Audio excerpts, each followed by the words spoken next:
त्याच स्टेप परत मूव्ह केल्या आणि तुला इकडे आला मग आता क्रॉस. ही झाली तुझी पहिली स्टेप थर्ड लेअरसाठी.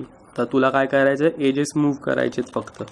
सो आता एज मूव्ह करताना पहिल्यांदा तू, मला ब्ल्यू कलर आवडतो, सो मी पहिल्यांदा ब्ल्यूला आणून ठेवला असाच इकडे ब्ल्यूला. सो आता कधी कधी की इथं रेड आला आहे माझा, एज मॅच आहे, इथं ग्रीन आहे आणि इथं ऑरेंज आहे. सो इथं माझे चुकून हे सगळे एजेस मॅच झालेत.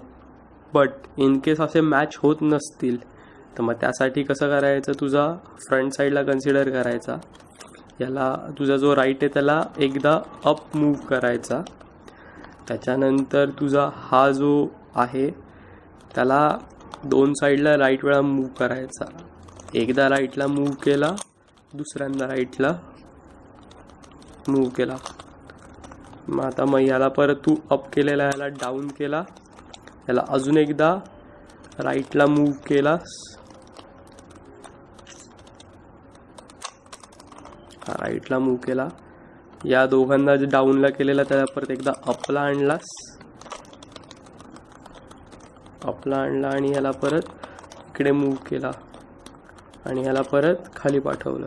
सो मग हे तू मेथड सारखे वापरू शकतेस. आता बा आपलं इकडे चेंज झालं, इकडं आला माझा रेडच्या ऐवजी ग्रीन. सो हे मॅचअप नाही आहे, हे पण मॅच नाही आहे, हे पण मॅच नाही आहे, म्हणजे फक्त इकडं काय आहे ब्ल्यू मॅच.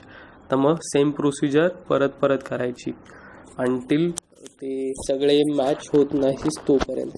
सो मग पहिल्यांदा काय करणार आपण, ह्याला एकदा अपला मूव्ह करणार, ह्याला दोन साईडला राईटला मूव्ह करणार, ह्याला परत डाऊनला मूव्ह करणार, ह्याला परत एकदा राईटला मूव्ह करणार, डाऊन केलेला ह्याला परत अपला आणला आणि ह्याला परत इकडं नॉर्मल तुझ्या राईट साईडला मूव्ह केला आणि हे सगळी जी व्हाईट स्ट्रीप झाली तिला खाली पाठवलं.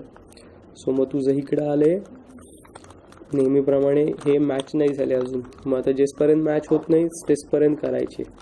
सो मग सेम प्रोसिजर करू आपण.